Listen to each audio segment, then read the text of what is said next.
Hey guys, welcome back to another video on the Inside Spurs channel. Happy Thursday evening. I did just double check the time. I know, don't mock me for it. This was one obviously that I had been planning actually most of the day. I saw it this morning and I wanted to sort of leave it to the end of the day to talk about it, having had time to sort of digest and think about it.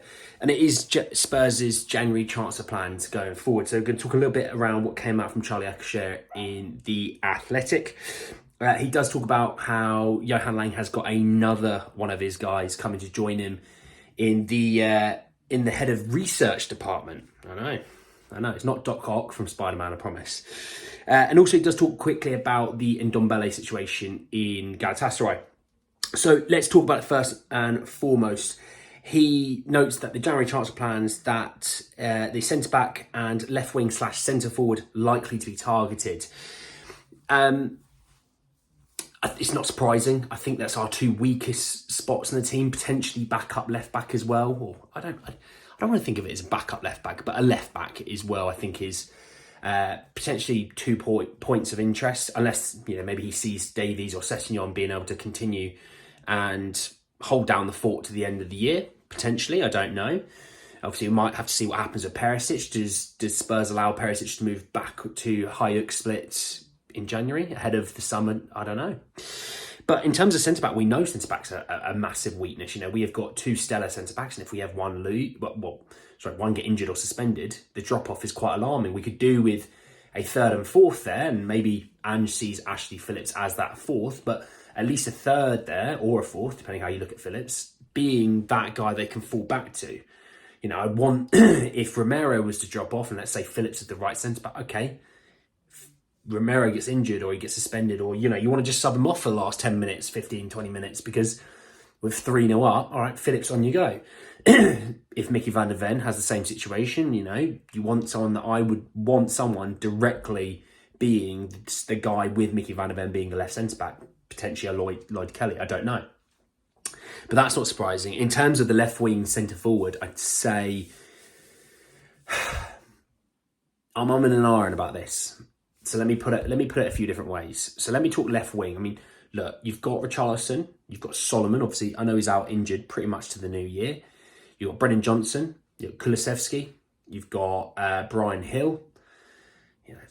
Probably someone that I'm missing off that list already, and I'm going to look like an idiot. But if you think Richarlison's starting there right this second, Kulusevski's starting the right wing, you've got Brian Hill and Brennan Johnson. As much as someone might not be too keen on Brian Hill, or they might not be too keen on a Kulusevski or a Richarlison or a Solomon even, I think Brennan Johnson, we're all shouldn't be prisoner of a moment. Let's give him time to actually play for Spurs. He hasn't really had the chance. Let's say Brian Hill absolutely tears it up and we kind of go, hang on a second, that's the starting left winger because he's played really well, he's done this, he's done that. Maybe then they go, actually, do we need left wing? Actually, we've got Brian and we've got Brennan and we've got Richarlison, we've got Solomon. That'll be enough to the end of the season. What about a striker to give Sonny a bit more rest?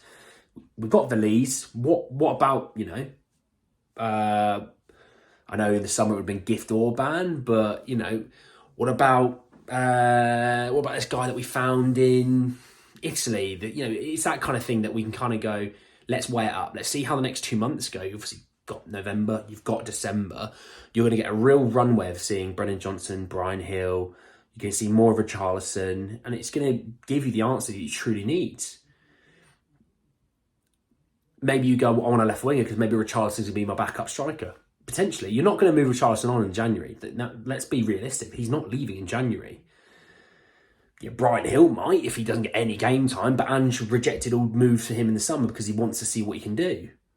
Ange sees something that maybe we don't, but hey, I'm all for if Ange can see something and he trains with him. We don't train with these guys. He's going to see more in a player than we will because we don't see them on the daily. We see him for a few minutes, every now and then at a game. That's it. So interested to see where that goes. I mean, central midfield. I mean, I know he talks about the AFCON concerns, for Sarr and Basuma, but you've got Bentancur coming back. And you can kind of say, well, Bentancur and Sarr, that's sorted. Number 6 role. Are you going to roll with Skip? That's why I think Højbjerg might not be moving in the summer.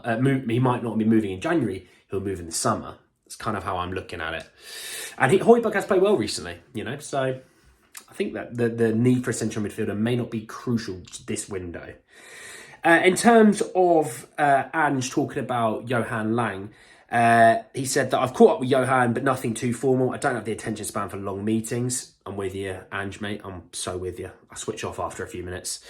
It tends to be a casual chat. So yeah, good thing is he's in the building and interacting with the right people. The bit with me is the easy bit, but about setting up the structure to get the department working how he wants. Rob joining will help that. Important that they come in now, and the January transfer window is an important one. My view is that if you get your business done early, it's more helpful, because if you leave it till the end, you can miss the opportunity of what you are trying to gain. It's music to Spurs as is. It's a nightmare for Daniel Levy. You know, Daniel Levy loves leaving something late in the window. Reference the Bentancur Kulusevski January transfer window. Good Lord. Look, he's right. If you get the business done early, he gets more time to settle in. He's more likely to hit the ground running. Simple as that. You're more likely to get who you want, right? If you leave it to the end, you pick in sometimes from the bottom of the barrel, and you kind of go, look, we need to get someone, or he'll do. And that's not what we want. We need to be a better and bigger club than that. I'm not saying he has to be signed January 1st, but we should be leaving it to January 29th, 30th, 31st to get all our business done. It should be done 2 weeks in, and then actually setting up shop, and we're done for the rest of January. That's the ideal situation. Never seems to be like that, you know. We get 1 or 2, and then it's like, oh yeah, but we're doing all the rest of it at the end of the now. So be grateful for those. Everything else is at the end. So see you in about 3 weeks, you know. So, but he's right, Ange. He is so right. And you know, the fact that we've got joining, obviously Johan Lange. We talked about Rob, chief of scouting, but now we also Villa's head of research, Frederick Leth, is expected also to join Johan's team. So we're kind of building out a real solid network now, and that, you know, Paratici still hasn't gone. That, I call it that little black book. That little black book of having contact details of every agent he seems to be in the world, of every owner or chief executive in the world. He has that. That is a wealth of knowledge that we can't let go of, because we're going to need it at some point. Because, like I said, he's allowed to be an advisor. He's allowed to get you in contact with someone. He's doing nothing wrong. He's not allowed to, you know, be in the deals, you know, that sort of thing. And that's when Scott Munn comes in. That's when Johan Lange comes in. That's where Rob McAllister comes in to do those sort of things, like, to help with that sort of easing that. But January is an exciting window. I really look forward to January, because I think, look, we're in a beautiful spot right now, you know, sitting in early November, sitting where we are in the league. But, you know, come the FA Cup, you know, do we want to take a punch at that? Do we want to take a push at that? You know, we've obviously still got the league, and, you know, wanting to make sure we get Champions League football, because I think that's what the aim should be this year, is Champions League football, personally. You know, I think top 5 will be the top 5 for the Champions League. Ideally, let's consider it top 4. So if you come 5th, you come 5th, it's still Champions League, but let's aim for the top 4. We're not going to get everything sorted in January, not going to get every position sorted, but if we can just do a little bit and just plug a few holes, that will be game-changing towards the end of the year, when, yeah, we are going to get a few injuries, we are going to get some suspensions. And if we can get a centre-back in, we can get another attacker in, it just eases everyone's workload that little bit more. You know, we get Davies fit, or you get Settignon fit. Okay, well, there's the left-back situation. You've got Emerson and Pedro at right-back. You know, you've got the keeper that's absolutely killing it, and he's got some good supporting players around him in the keeper room. You've got the midfield that's getting Bentancur back. Like I said, Bentancur back is like a massive signing, because he is the best midfielder we've got. Just give him time to get there. He still was going to need a good few weeks to get himself going. I know he said about Uruguay and going to the internationals with them. He still needs time. He can't be playing 90 minutes straight off the bat. He can't be playing 60 minutes yet. He played 10 minutes against Palace or whatever it was. He's going to need 15, 20, 25, 30 minutes to get himself going, you know? So, yeah, very interesting to see. But anyway, guys, that's the end of the video. Drop a like on the video if you enjoyed it. Hit me in the comment section below. Look, are you happy that centre-half and left wing or centre-forward seems to be the main 2 areas of work? Do you hope Spurs might go for something else? What other positions do you think we need? Obviously, you've got the situation with Johan Lange. You've got Ange's comments on him. Are you happy that Ange's kind of putting his marker down, saying, let's get it all done early? I hope you are. If you're not, let's have it out in the comment section. You know me. Subscribe to the channel if you are new. Hit the bell notification for more. But anyway, guys, that's the end of the video. I'll see you all very, very soon. Take care, guys.